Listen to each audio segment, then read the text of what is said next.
The Malice at the Palace has triggered an alternate timeline. For us to walk through that door, let's first head to Auburn Hills, Michigan in November 2004. This is Remember That Game, the podcast about sporting events that take you on a journey and maybe chart the path of the zeitgeist.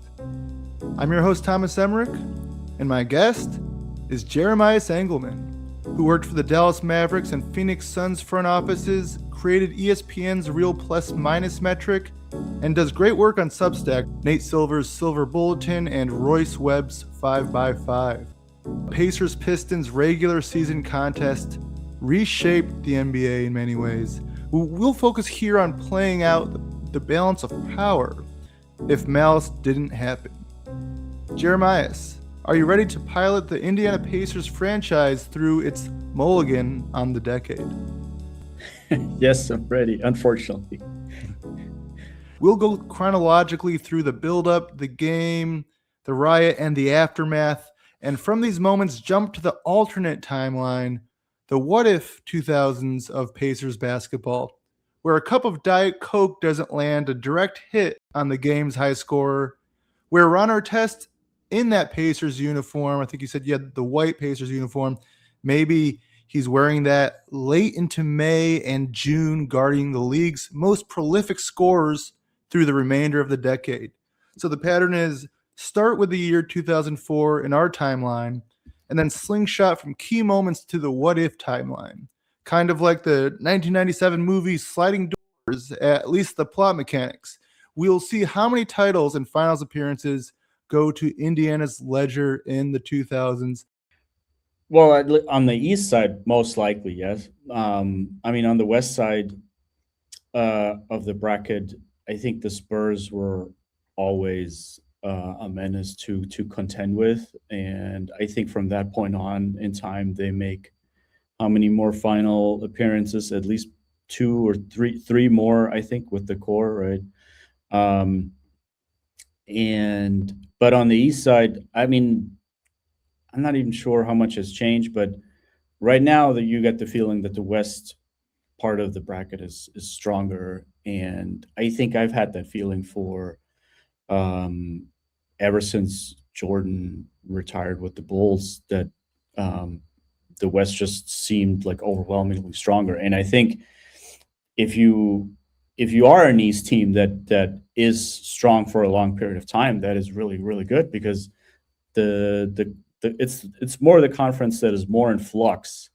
And if you can string together 4 like really strong years, that gives you like quite an edge. And it doesn't necessarily mean that you're going to win the title, of course, but it gives you chances, like LeBron when he had to play the Warriors over and over. At least one of these times it worked and he won the title, right? So yeah, I think, for the time, pretty obviously Detroit was one of the strongest teams.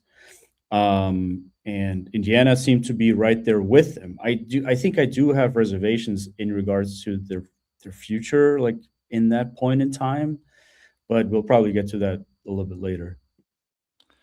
Yeah, and we'll see that timeline splinter, and we'll jump to the end of the 2005 season. Does this Pacers team have a legit shot at knocking off the Pistons and then the Spurs in the final, who the Pistons took to 7? They had the playoff series the season before, where, yes, the Pacers lost in 6, but it was I would say, a fairly tight series. And I would argue that Artest has probably improved from that year to this year, because he's been on a pretty decent like upwards trajectory. And I don't know exactly. I usually speak in probabilities. I could see how the Pacers would get the 1 seed again, and then probably have like at least 45-ish% chance to win against the Pistons, I think, in the Eastern Conference Finals in 2005. But where I do have more doubts, though, is, well, the other thing we could talk about is, do they even play the Pistons, or is it some sort of like Miami situation beforehand? And then but ultimately where the biggest doubts come in is like against the Spurs in the finals, because like just watching the Malice at the Palace game, it definitely seemed like obviously the Pacers' strength was defense more so than offense, and some of the scores in the 2004 conference finals, if you read them today, they're absolutely hilarious. You would never see this again, I don't think. 69-65 in a closeout game. Crazy. 69, 60, and there's a 72-67 game. There's a 83-65. It is ridiculous. And I think the Spurs sort of had the double punch. They had a very similar defense to Detroit in terms of quality, but they also had better offense. Versus while Detroit and the Pacers were sort of like neither had like a good offense, and it was just like this defensive slugfest. But I think that the Spurs had kind of both, and that kind of comes through in the fact that they won the 2005 title. And so I think the Pacers probably would have lost to the Spurs in the end, but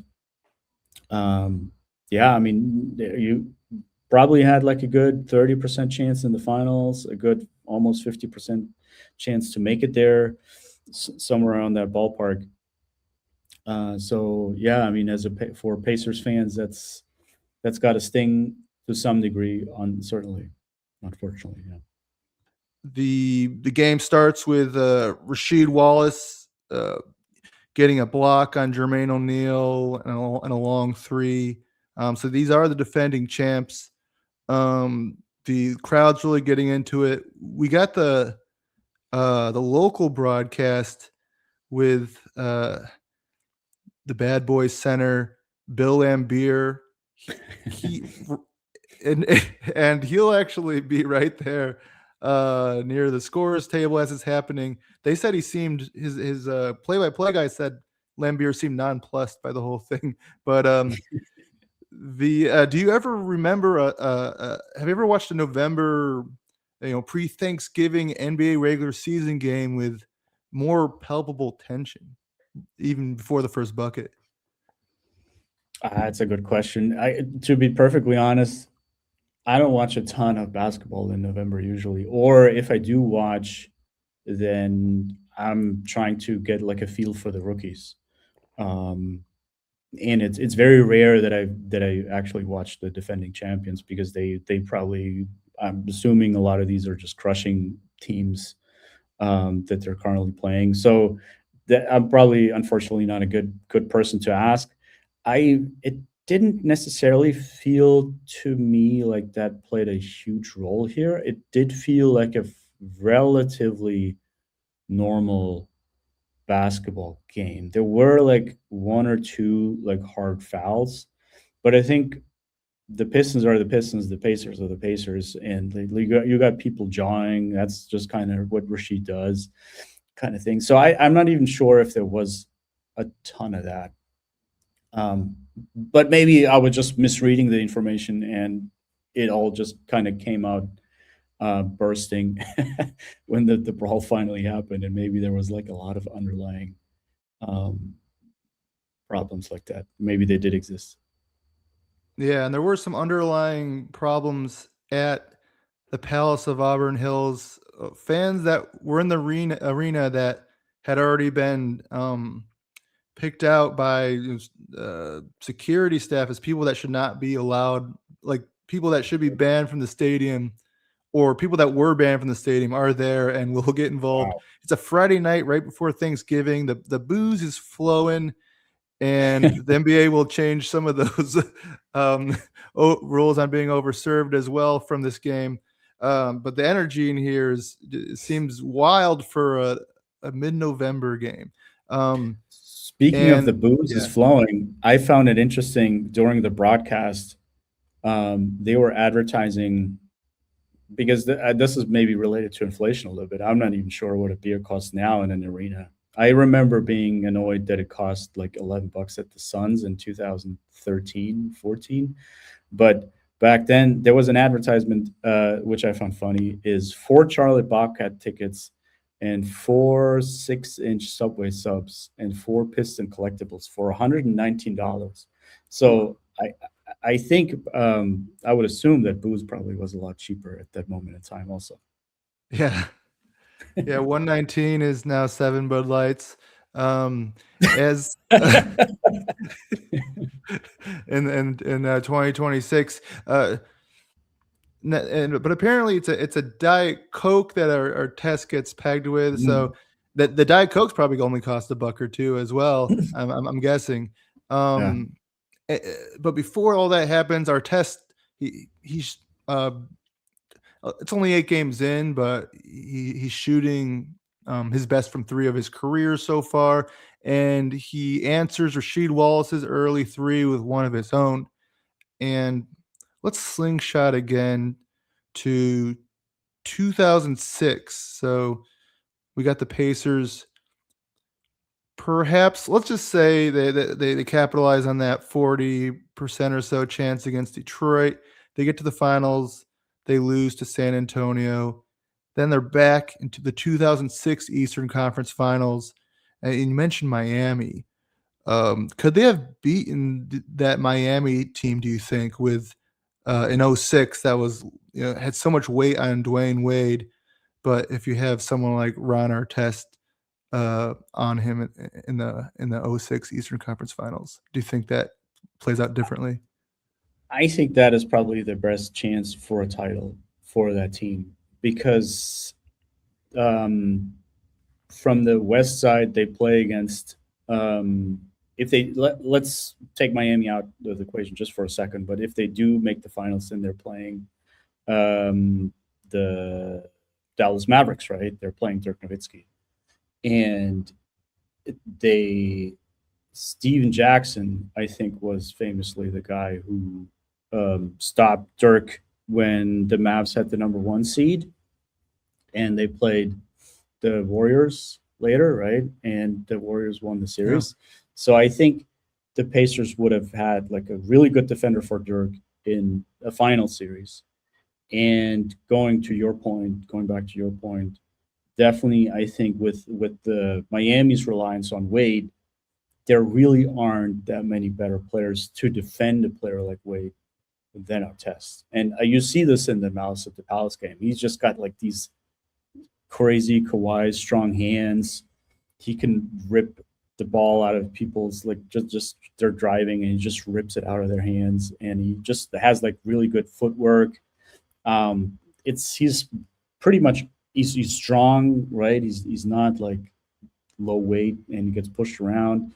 He can defend easily 3 positions, sometimes maybe 4, and he's probably one of the better defenders ever if it came to a matchup with Wade. Although it is, of course, me having worked for the Mavs, not at that time, but of course there's the contention whether Wade got a whole bunch of questionable calls in the finals, and if that led to Miami winning, that could have been a bit of a question mark, like which kind of referees are you getting in the Eastern Conference Finals? Because if it is those refs that were like reffing the actual finals, maybe Artest gets into foul trouble like all the time, and maybe Miami still wins it. But if it's being reffed like the Malice at the Palace game, then I think you should be fine, and probably Miami. I would have Miami as a favorite in that specific series.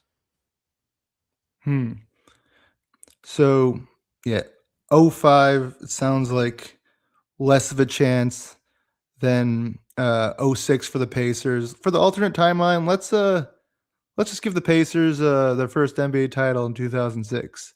As we play this out. For folks on video, got the Pacers shirt on with the address of the stadium. And I'm obviously going to push a Pacers decade narrative in the alternate universe where the Malice does not go down. Early on, obviously our test open scoring for the Pacers with a 3. He ends up with 17 in the first quarter. Mixed in with some great defense. Some might have said more valuable than DPOY Ben Wallace on that side.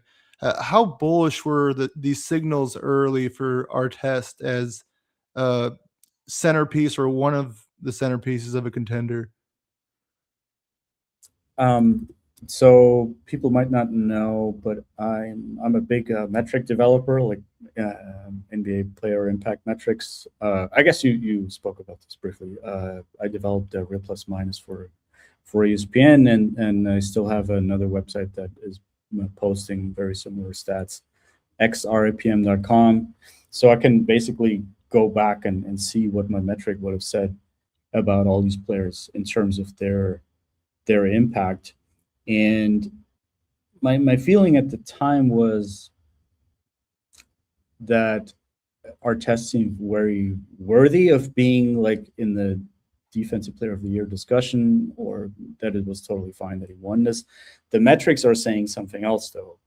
Interestingly, on the plus side, they're basically saying he's been a very good defender pretty much his entire career, and his offense was just kind of coming along. I mean, I think that is very normal, right? Like if he gets drafted as, I'm not sure at what age he came in the league, probably like 21 or something, right? Usually you see larger improvements on offense, and I think he was very much on that trajectory. And I think his defense, the numbers are saying his defense was good, but the numbers are generally saying that bigs, players that play near the basket more, just generally have like a bigger defensive impact. So the numbers are saying Garnett, Ben Wallace, Tim Duncan, those are actually the super elite difference makers.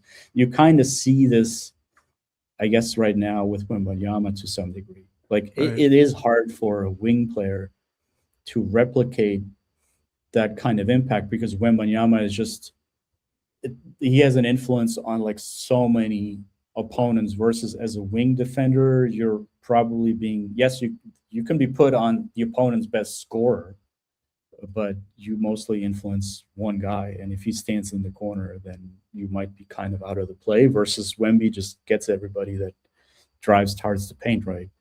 And it was very similar with Duncan and Ben Wallace. And we have to say too, like if you're watching the Malice at the Palace game, just quick throw in, the spacing at this time compared to today was horribly awful, right? Yeah. There's very few threes being taken. The shot clocks are being run down for whatever reason. There's so many like near shot clock violations in this game. And I think modern NBA offenses are way better at like shooting early, shooting better shots. But at this point in time, back in 2004, the bigs are super valuable, because a lot of people drive towards the paint, or if they're like deterred by going into the paint, then they're shooting these like horrible mid-range shots, which in the modern NBA you would never want to take, right? So I think, well, my numbers at least are saying that Artest was a top 10 player in the league, but it's mostly because of his two-way ability. It's not necessarily because his defense was elite. His defense was elite for a wing player, but the bigs are just basically the ones that are better at defense generally. Yeah.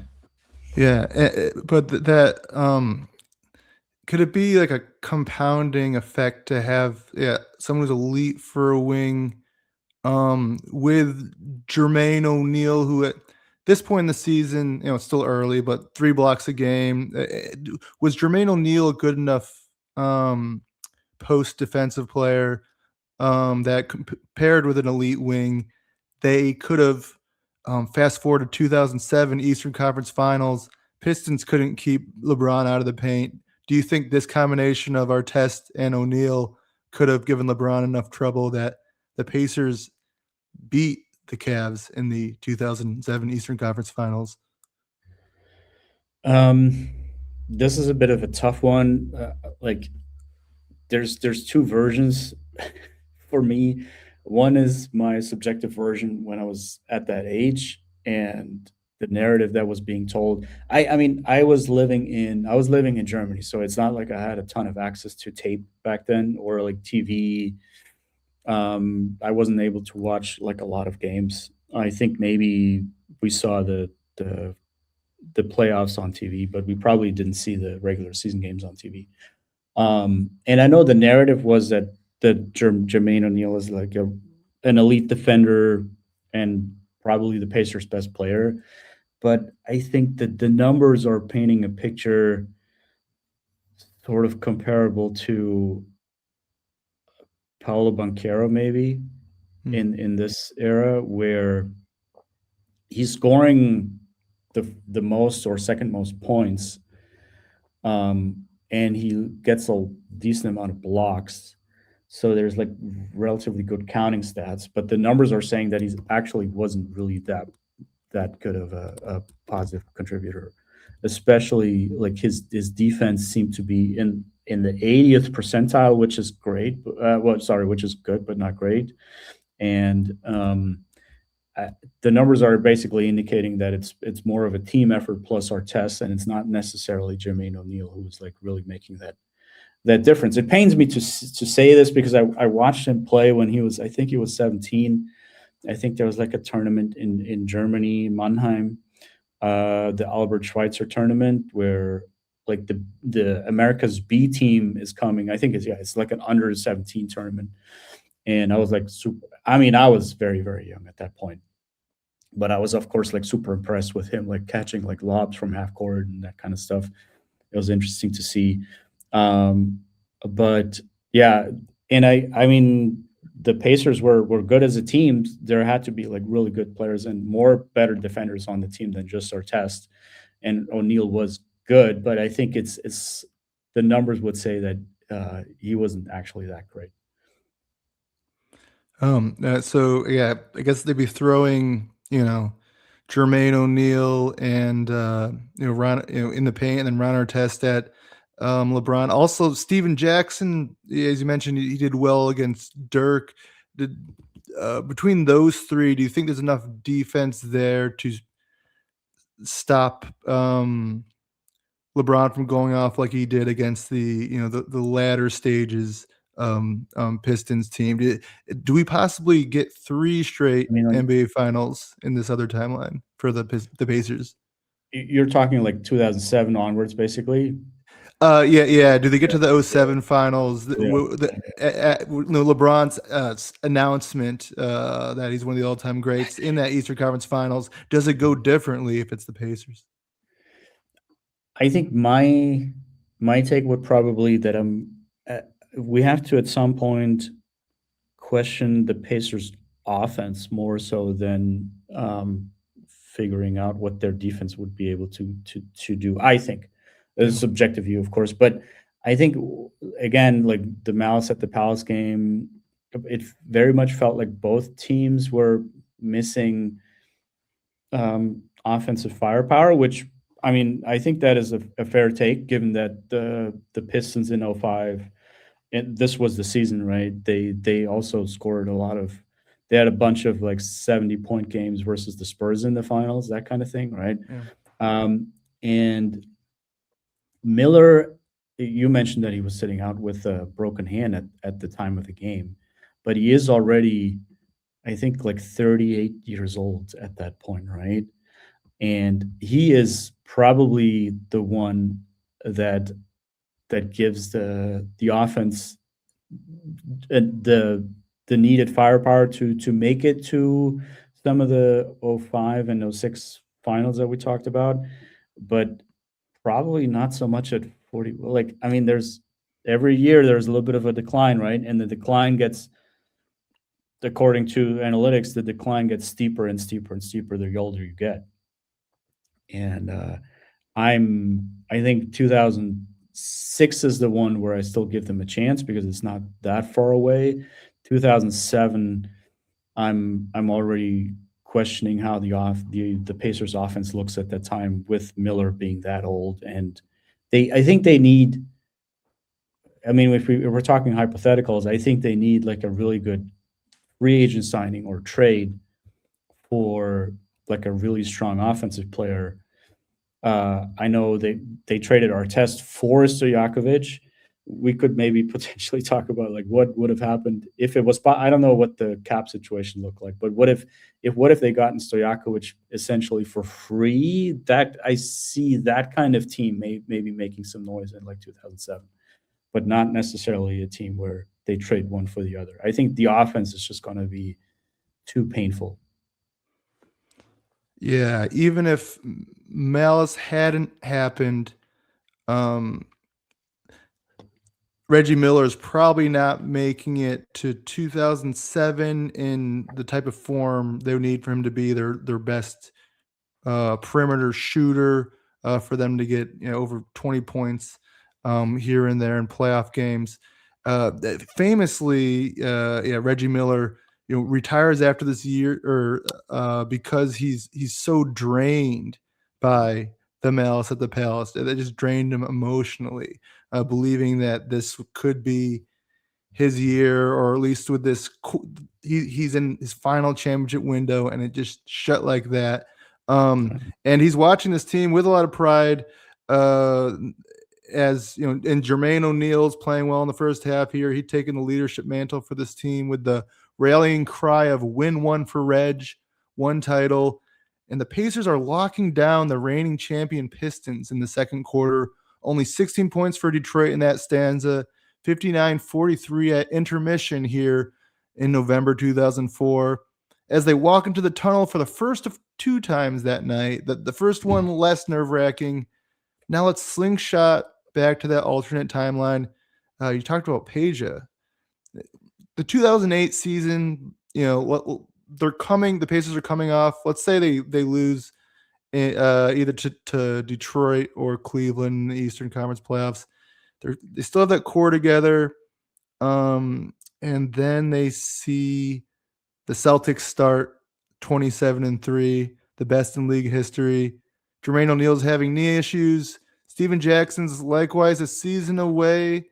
Are you dealers at the deadline? And do you think about maybe sending Steven Jackson to get a shooter, maybe a shooter like Peja from New Orleans?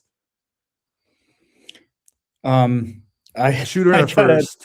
I gotta admit, I'm not totally super informed what exactly was going on with the Pacers at that time. I just scanning Basketball Reference. Apparently they came in third in their division with like 36-46 at the end of 2008. I think that pretty much removes you from contention, right? So I would probably try to go into a rebuild and probably try to trade veterans away to get like draft picks is probably my strategy at this point. Yeah, and in this timeline, Steven Jackson hasn't been sent to the Golden State Warriors. He's still here because we made 3 deep runs, got 1 title out of it, or 4 if you consider the year before Steven Jackson came over. He's a big addition. He'll actually make a huge shot in the second half in the real timeline. But in this alternate timeline, 2008 trade deadline. Sounds like they're sellers. So maybe you move Jermaine O'Neal to Toronto a little bit early, and Steven Jackson to New Orleans. Let's say they get a couple firsts out of it, and Peja, whose contract should keep him through about, I think, 2010, and see if the Pacers can rebuild around Artest and make another run. Do you think rebuilding around Artest at this point, like, is so he ends up playing well with the Rockets and then the Lakers? Do you think the Pacers could rebuild and look to make another run in 2009, 2010? So basically, just Artest and most of everybody around him is gone. Yeah, we're rebuilding around him. We're removing O'Neal and Steven Jackson while they're 29 at the 2008 deadline. And then we got the 2008 draft that offseason. Yeah, I mean, the East, like I alluded to earlier, I think the East always looks fairly weak, and for the most part. I mean, of course, there's the I guess this is probably we're actually coming up to the strongest phase for the East, right? Where Boston is really good, and then Miami is really good. But for the most part, I've always, after the Bulls years, Jordan Bulls, seen it as the weaker conference. And if you just have one like really strong top 10 player that is on your team, you probably always have like a decent chance, right? I mean, you could make the case with the Pacers last year. Halliburton was a top 10 player, and then they had a bunch of like random parts that looked like kind of nothing in their year later, and it was enough for them to get to the finals, right? I mean, there's a Turner situation as well, but it's not like the Pacers lost a ton of players from that year. I guess maybe some to injuries, some to tanking, but and you can also see like LeBron was able to drag a bunch of like Cleveland teams into the finals. Not saying that Artest is as good as LeBron, but those were some horrific teams. Like looking back, that made the finals with Cleveland sometimes. So I think if the Pacers had just like done like some decent moves in terms of signings and drafts, I definitely see. I mean, Artest should be, what's his age at 2008? He's like in his late 20s, I guess. Yeah, I think he's 28. He's 28. Yeah, I mean that's pretty much the age that you want to be for deep playoff runs, right? Like if you're looking at the New York Knicks, I think their whole starting unit is like 29, 30 years old. I think that is probably a good age for playoffs, more so than the regular season. And I mean, I wouldn't.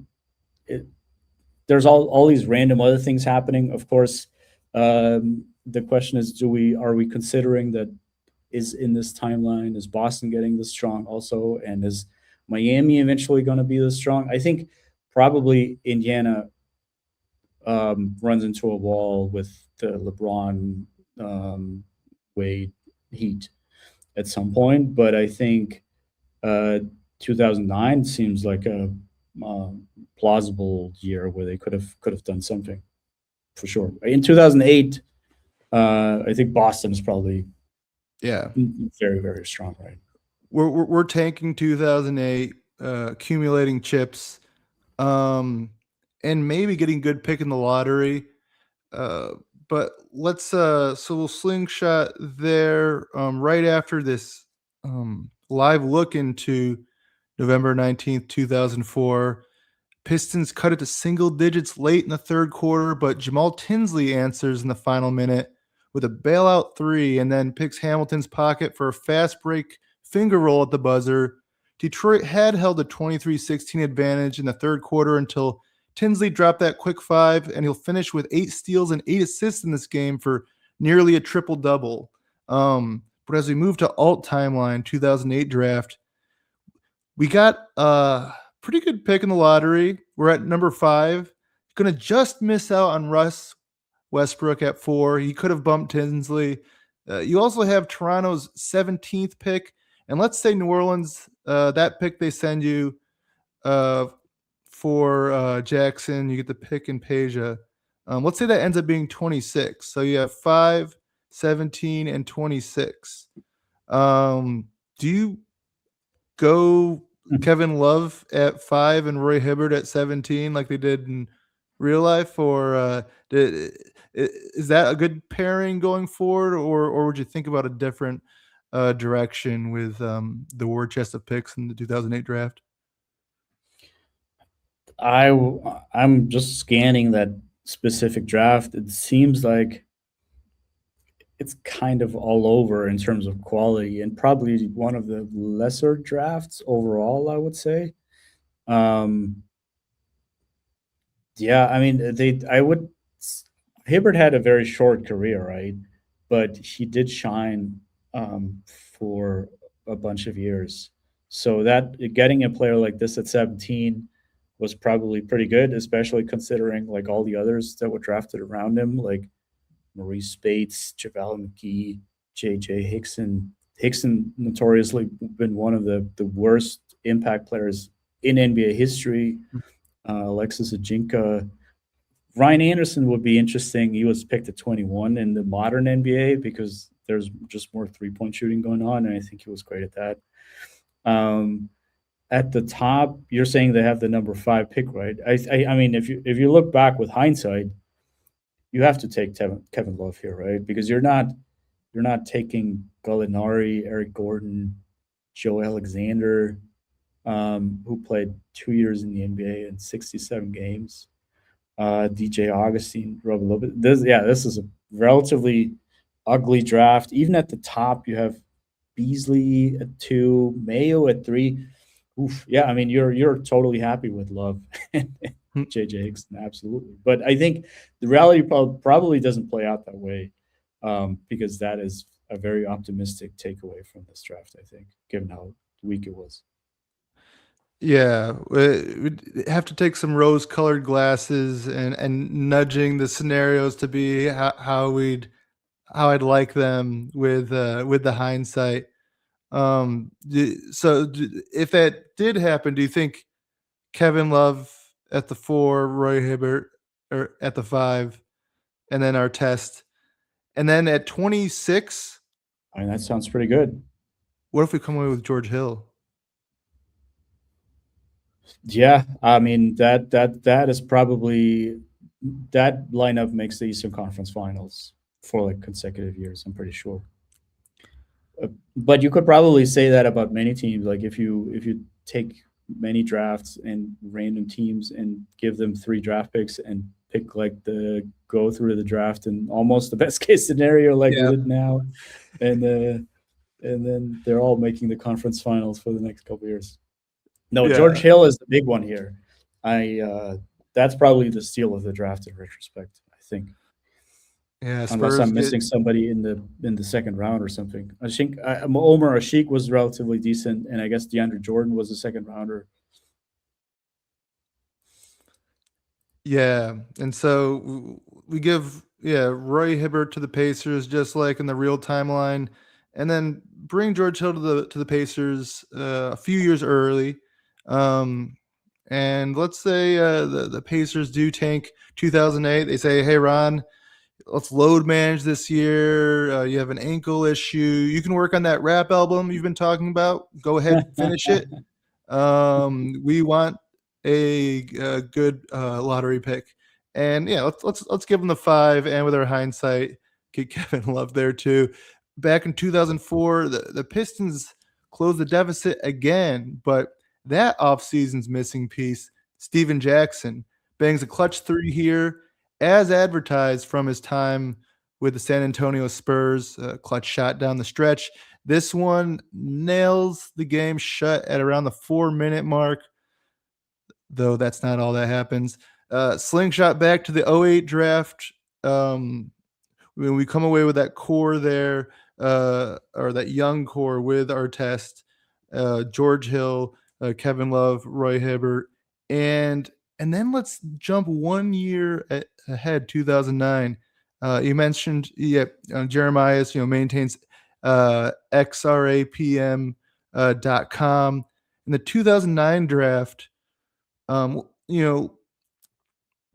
say in that 09 season, they young team, they end up with a pick around 18, and they're looking for another guard. I know one guy that is pretty. I know that 17. One guy. Yeah. 17 would have been so much sexier for sure. Jrue Holiday. Yeah, we just missed out on Jrue Holiday, just like the year before. We just missed out on Russ Westbrook. But I know. I think Holiday is actually the one that you want rather than Westbrook for like a title run. I think Westbrook and Artest, that is too many ugly shot selection mid-range attempts, I think. Holiday is for me the one, especially like he was also supposed to have one of the strongest hands, some of the strongest hands in the NBA all time. And if you have 2 of these guys, and at that point in time, I think the saying like defense wins championships is more true still than it is now. And to have like 2 guys with the strongest hands and Hibbert, I'd rather have that, because the Westbrook, I don't know, he's a little bit too wild for me even in his good years. Yeah, and if they just missed out on Jrue Holiday, who would you like I know Eric Maynard does pretty good well in XRAPM on the defensive side, but you also have Jeff Teague and Ty Lawson there. Who would fit best out of those three in the event you weren't able to get Drew Holiday? I mean, in retrospect, you probably have to take Jeff Teague here because I think Lawson. Not sure our players with that height are faring up in the playoffs. Most of the time, I think you're getting overpowered if you're 5'11". And Teague, I believe, had a pretty decent career with the Hawks. Not sure what his best playoff finish was. I'm guessing at some point some Eastern Conference Finals. But yeah, Maynard, I almost don't remember, to be perfectly honest. He might have have 1 or 2 good years in XRPM, but his career was really, really short. So they had to have been something. I'm not sure if it was an injury or something along those lines. Yeah. So yeah, let's give us Drew Holiday. Are we interested in the rumors that day that New Jersey Nets are looking for some expiring contracts, and they'll give you Vince Carter at $16 million a year? Are we ringing their phone off the hook with expiring contracts for Vince Carter? Absolutely. I mean, that's a team that would probably wins 2 titles now that we added Holiday and Carter. I mean, offense is probably the area where you're lacking. If you have Holiday, Hibbert, and Artest, and there's probably not any offensive players available that you can get. And Carter, because he was demanding trades, at least at one point, right, is one of the cheapest offensive machines that you can obtain. So, I mean, I'm calling them every day, but we're getting further and further into hoping that things would work out, but into the Pacers decade.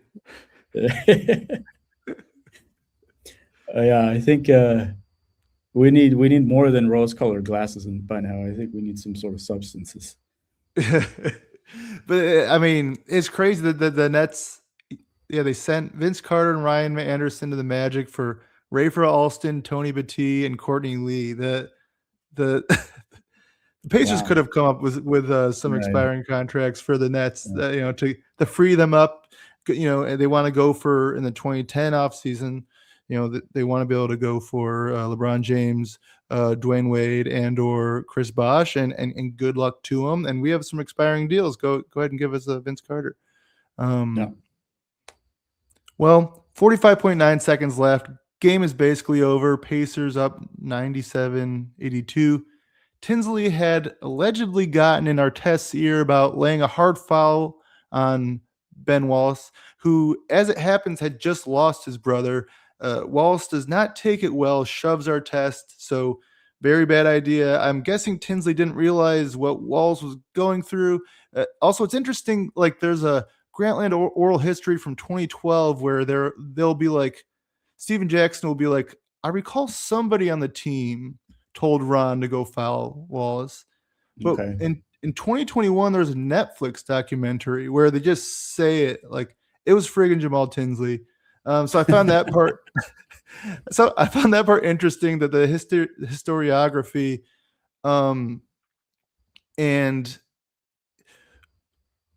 unfortunately, we're going to stick in the timeline of reality. Back to reality, as a Detroit rapper said around then and won an Oscar for it in 2003. In 2004, the players are jawing, but they've been separated. And we went through some of the stuff, the scores table.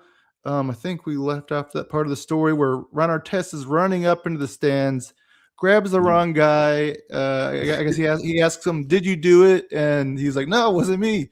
While the guy who did do it is trying to put Ron Artest in the headlock from behind. And then Steven Jackson's up there to ride with his guy. Eventually, They all end up Steven back there Jackson on the. comes out of nowhere. He's up there like really quick. I mean, off of nowhere for us, the viewer, from the camera angle, but it's basically Artest fighting, and then I think Artest throws a punch and gets held back by about like 5 Pistons fans, and then the next second, all of a sudden, Steven Jackson is in the middle of the frame and he's like throwing a punch. So it's interesting to see that in some ways they're like athletes also when it comes to fighting. Like they can make a quick move. You wouldn't want to be with them in the octagon, I guess is what I'm saying.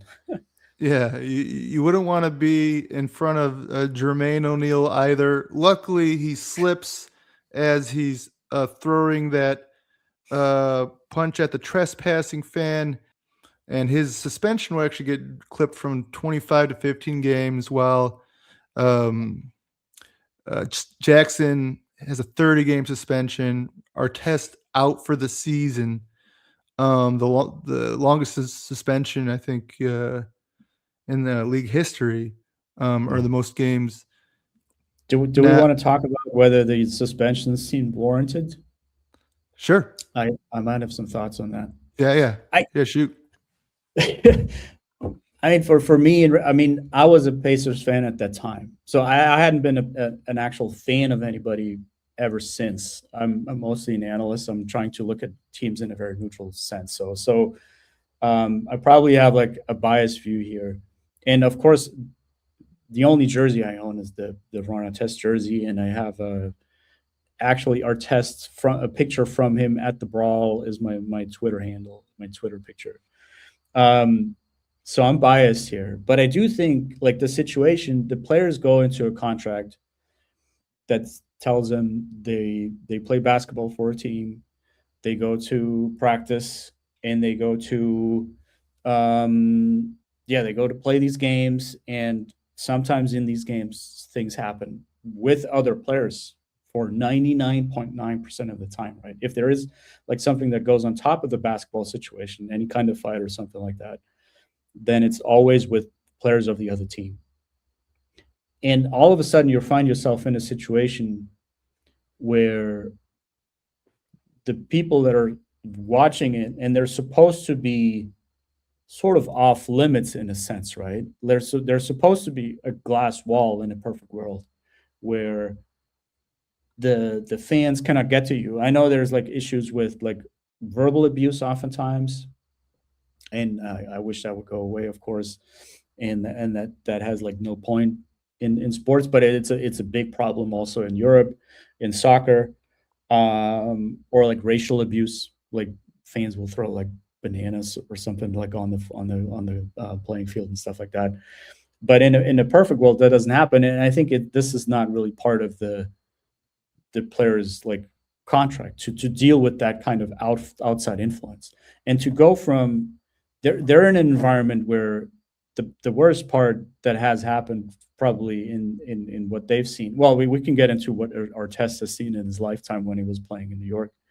Apparently, he saw like somebody get killed at some sort of tournament when he was playing in New York as a 19-year-old.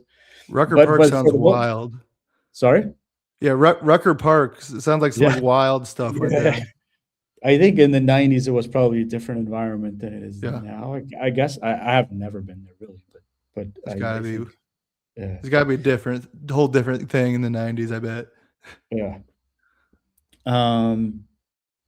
But I guess what I'm saying is that the situation where all of a sudden the supposed glass wall comes down and the fans are throwing stuff at you, and the verbal abuse is, if there was verbal abuse before, it's at a totally different level at this point in time, right? And you are now getting stuff thrown at you, and I think the situation completely changes with that type of abuse that is happening from the fan side. And I think to a relatively large degree, we can talk about like whether the punches could have been replaced by like tackles or something. But I think for a very large part, these are very human reactions. And I want people to view themselves like, if you are in an offense, and let's picture you in an offense and you're surrounded, for whatever reason, you're surrounded by a lot of other people that are just there. Let's say you work in a cubicle and mostly they're just there. The other people are just there. And then all of a sudden, from one moment to the next, they change that to like throwing obscenities at you, and then literally throwing like beer and cups at you. Like, what is that reaction? I think that is something that the human mind, you're not given a lot of time either, right? You got to make like a decision in that moment in time, and it is a fight or flight response, I would argue. And I don't think you can really be held totally accountable for the actions that come out of you in that moment in time. So, and in our test, he goes into the stance, he throws that punch, but then he actually constrains himself to a relatively large degree and is back on the court relatively quickly. And then he runs into these two rather chunky Detroit fans who, for whatever reason, made it all the way to the Pacers bench at that time. That's another thing that the NBA, I think, realized, that they had to take care of that potential problem forever, that nobody can actually walk that far into from the stands into the benches. And these people, these two guys, one of them, you alluded, one of them got punched by O'Neal with the sliding Falcon punch. The other one, they didn't look like they were there to de-escalate, right? They look like they made their way there to be part of the scuffle. And that's Artest's second punch or third punch, probably something along those lines. And I that moment in time, I feel like a lot of these reactions are very human, um, given the amount of time that their brain was given to process the entire situation. And looking back, I wish maybe the player associations could have made a better case for him to be able to at least play the playoffs. I think that would have been more fair than suspend him for the entire season. I think that was a little bit too long, given the traumatizing effect, which I mean, it had to be traumatizing. I think traumatizing effect of the whole situation, which is not something that the players asked for. It's mostly started by, it's entirely started by the fans just totally overstepping their boundaries. And it gets worse later, right? The fans are throwing chairs and stuff like that. Yeah, guy got a felony for throwing a chair. Yeah, that makes sense. So I think it's a very unfair treatment for the Pacers organization, how everything was handled, and it's very unfortunate for Artest's career, because he was in his prime, he was getting better, he was blossoming into his like offensive role, and you could definitely make the case that the Pacers have gotten like one of their potentially best years taken away from them. Yeah. And this decade could have ended with Artest guarding Kobe instead of being his teammate. The 2010 finals, we got Artest, we got Vince Carter, Kevin Love, Roy Hibbert, Peja Stojakovic, George Hill.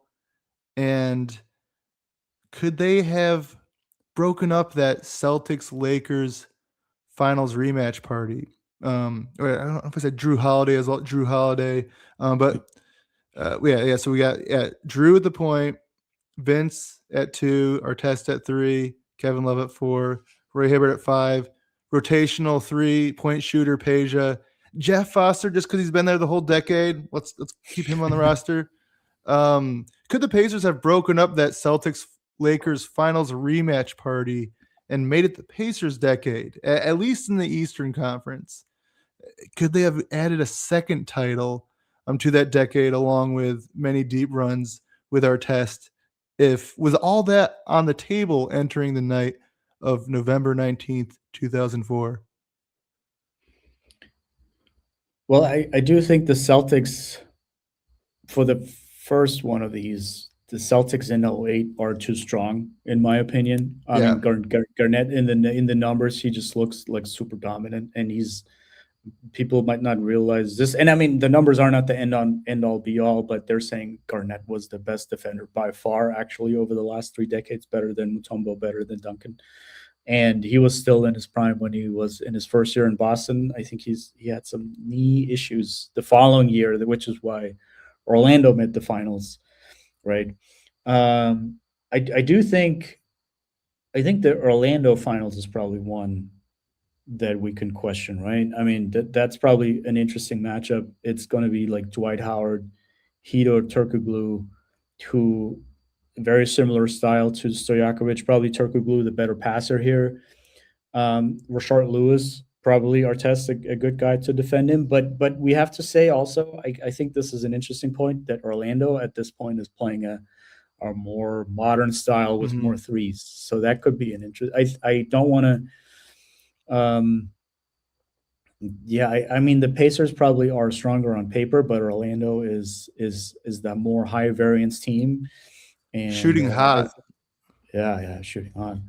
And they just compared to Orlando, you could throw the 2009 Orlando team, you could play them right now and it would look very relatively normal. They have like a big forward playing point guard role kind of, and then you had like a bunch of 3-point shooters and one like really good rebounder in Dwight, and they wouldn't look out of place now, I don't think at all. And I think that's probably kind of a fair matchup. I mean, it's hard to say. I mean, we gave the Pacers so many great players. I might have forgot George Hill too. We gave him George Hill too. I forgot about that. It's. I mean, you would think that once you start playing NBA 2K manager like that, then you probably have to win the titles. But it's hard, right? Because it's not like the Lakers are bad at that point, right? They're 2009. Odom was really strong still. Gasol and Kobe. That's a pretty tough lineup. And then I guess the question is, do you take Artest away from the 2010 Lakers? Yep. In which case they might not even make the finals, right? He doesn't get that board against the Suns, right? Well, sorry, I don't remember that part, but I'm sure he was vital for the whole run in many ways.